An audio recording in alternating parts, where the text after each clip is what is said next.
आज के समय में हर कोई अपना डाटा डिजिटाइज करना चाहता है और जहाँ भी जब भी डाटा का डिजिटाइजेशन की बात आती है तो सबसे पहले डाटा एंट्री की बात होती है कि डाटा को डिजिटाइज करने के लिए डाटा की एंट्री जरूरी है। और जब भी कभी डाटा एंट्री की बात होती है तो माइक्रोसॉफ्ट एक्सेल के बिना डाटा एंट्री की कल्पना नहीं की जा सकती है।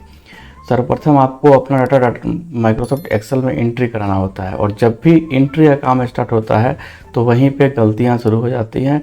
और डाटा एंट्री में गलती होना एक सामान्य सी बात है, लेकिन ये छोटी छोटी सी भूल जो है बहुत आगे जब हम किसी डिजिटाइज डाटा को प्रोसेस करने जाते हैं किसी सॉफ्टवेयर के रूप में या किसी एप्लीकेशन के फॉर्म में उसको डेवलप करना चाहते हैं तो ये जो गलतियाँ होती है डाटा एंट्री के दौरान ये काफ़ी परेशानियाँ खड़ी करती हैं उस समय और आपके प्रोग्राम आपके एप्लीकेशन को काफ़ी हद तक प्रभावित कर देती है। तो हम डाटा एंट्री की गलतियों को पूर्णतः तो नहीं सुधार सकते, लेकिन हाँ डाटा वैलिडेशन के माध्यम से हम डाटा एंट्री को इतना परफेक्ट जरूर बना सकते हैं कि डाटा एंट्री में गलतियाँ की जो चांसेस हैं वो कम से कम हो जाएं, बल्कि ना के बराबर हो जाएं। तो वैसे ही कुछ ट्रिक्स और टिप्स इस वीडियो में हम सीखने वाले हैं। तो चलिए वीडियो स्टार्ट करते हैं। यदि आपने अब तक चैनल को सब्सक्राइब नहीं किया तो चैनल को सब्सक्राइब कर लें। ऐसे ही वीडियो हम हमेशा आपके लिए लाते रहते हैं।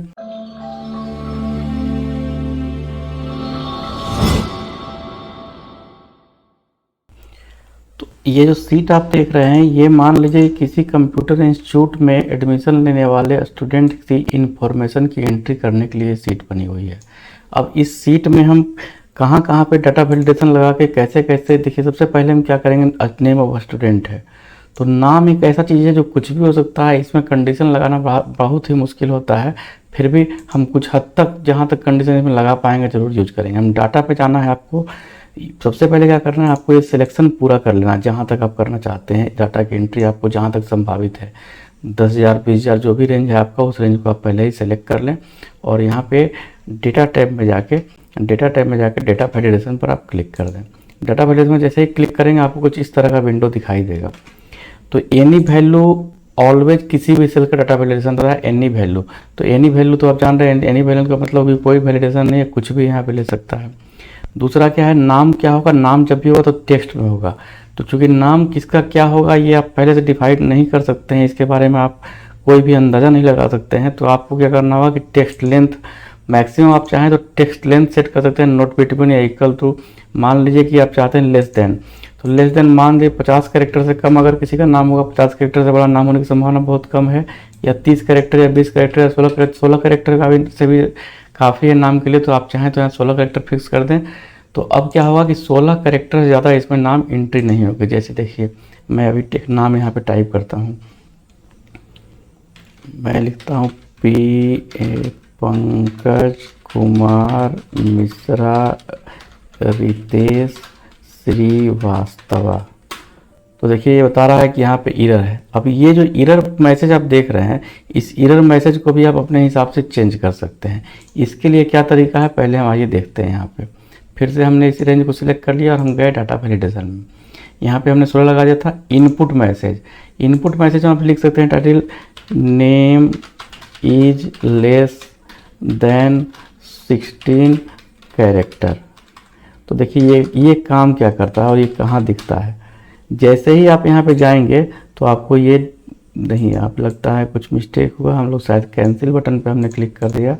यहाँ पे आप आ जाइए, name is less than input message selected, title नहीं, टाइटल आप इसका दे दें अलर्ट, ठीक है, और दे देते हैं name is less than 16 character, ठीक है, हमने कर दिया ओके। अब देखिए जैसे ही कोई आदमी यहाँ पे एंट्री करने जाएगा इसको दिख जाएगा कि नेम जब भी टाइप आपको करना है तो 16 कैरेक्टर का ही करना है। इसके अलावा एक और ट्रिक है इसमें, उसको भी आप पहले देख के और समझ लेंगे ये क्या करता है। यहाँ पे जो तीसरा जो टैब है इसका डाटा वैलिडेशन का तीसरा टैब है, ये तीसरा टैब में क्या है ना कि आप बिल्कुल एंट्री को स्ट्रिक्ट करना चाहते हैं या वार्निंग देना चाहते हैं या फिर इंफॉर्मेशन, तो इस तीनों को समझने से पहले एक करके हम ट्रिक करते हैं। स्टॉप टाइटल को भी हम अभी तत्काल स्टॉप लिख देते हैं। Name is greater than 16 character, okay. अब मान लीजिए मैं लिखता हूँ यहाँ पे पंकज कुछ भी मैं यहाँ टाइप करता हूँ, ठीक है। अब मैंने मारा इंटर, तो ये सीधा कह रहा है, ये कोई ऑप्शन नहीं दे रहा आपको, सीधा कह रहा है कि भाई हम नहीं एक्सेप्ट कर सकते हैं इसको। लेकिन अगर इसी में हम डाटा वैलिडेशन जो है, इस डाटा वैलिडेशन को हम टैब में अगर जाके फिर से ज़रा सा ध्यान दीजिएगा, बहुत ही काम का चीज़ है और आपको बहुत काम आएगा ये। यहाँ पे आप जाके इस स्टॉप और वार्निंग कर देते हैं, तब देखिए क्या होता है। तब क्या होता है, जैसे यहाँ पर आपने यहाँ एंट्री कर दिया और ये हमारा इंटर, ये आपको वार्निंग दे रहा है, कह रहा है कि आपको एक्सेप्ट करना है। अगर आप यस पे क्लिक कर देंगे तो इसको ये एक्सेप्ट कर लेगा। तो अगर आप चाहते हैं, कभी ऐसी कंडीशंस आ सकती हैं कि आप सिर्फ वार्निंग देना चाहते हैं और फिर चाहते हैं कि नहीं, अगर मतलब मजबूरी है तो आपको लेना है। तीसरा जो है इन्फॉर्मेशन देगा, वो सिर्फ सूचना देगा कि हाँ ये है, इसको भी एक बार आप चेक कर लें। अब यहाँ पे देखिए हम लिखते हैं कुछ भी, 16 डिजिट का नाम लिखते हैं, तो ये कुछ नहीं, ये सिर्फ ले लेगा सीधा सीधी, लेकिन ये आपको एक एरर मैसेज देके छोड़ देगा। तो किसी को भी आपको किस लेवल तक जाके स्ट्रिक्ट करना है, ये आप बहुत आसानी से यहाँ पर डिसाइड कर सकते हैं। अब देखिए डेट ऑफ बर्थ है, तो मान लीजिए कि आपके यहाँ जो एडमिशन लेना उसका उम्र जो है 18 साल से कम है, या कोई डेट रेंज आपके पास फिक्स है, तो सेटिंग में आप आके यहाँ पे डेट दे दें, डेट में बिटवीन कर दें, मान लीजिए 15/8/1985 से 31/12/1999 तक, इस बीच में डेट रेंज होना चाहिए। अब जो है ये आपका ध्यान देते हैं 1/4/2000, ये देखिए आपका डेट एक्सेप्ट नहीं करेगा। आप यहाँ एरर मैसेज वगैरह लगाना चाहें तो अपने हिसाब से बिल्कुल लगा सकते हैं। अब जैसे मान लीजिए कोर्स है, तो कोर्स मान लीजिए आपके पास 5 कोर्स है, थोड़ा देख लिया आप, यहाँ पे मैं साइड में बनाता हूँ, ADCA, PGDCA, टैली और DCA। अब होगा क्या, कभी एंट्री के दौरान DCA के बदले ADCA के बदले ADCA अगर लिखा गया, तो अब डाटा का फिल्टर या फिर वहाँ पे पाइवट टेबल वगैरह लगाना चाहेंगे तो वहाँ पे आपको काफ़ी डिस्टरबेंस होगा।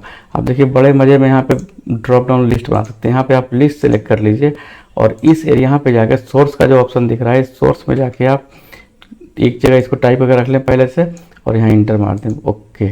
अब देखिए यहाँ पे आपको ड्रॉप डाउन लिस्ट मिल जाएगा। और इस ड्रॉप डाउन की खासियत ये होगी कि ऐसा नहीं है कि सिर्फ सेलेक्ट ही करने से, आप ADCA अगर सही से लिखेंगे तो आप टाइप करके भी इसमें आगे बढ़ सकते हैं।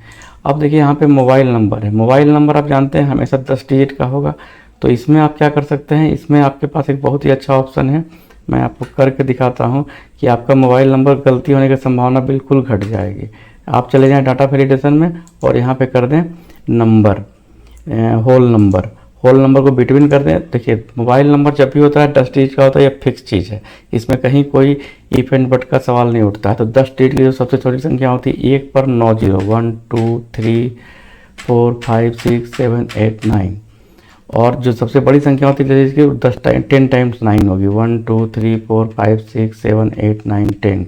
अब देखिए आप ओके कर दें और अब आप चाहेंगे कि यहाँ 10 डिजिट से बड़ा मोबाइल नंबर अगर लिखना चाहें तो बिल्कुल ये आपको लिखने नहीं देगा।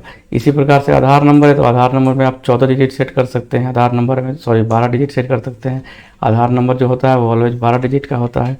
तो इस प्रकार से आप डाटा एंट्री में होने वाली जो सामान्य गलतियाँ हैं उस पर बहुत ही आसानी से ब्रेक लगा सकते हैं। आशा है टॉपिक आपको अच्छा लगा, वीडियो आपको पसंद आया होगा। चैनल को जरूर सब्सक्राइब कर लें। Thank you.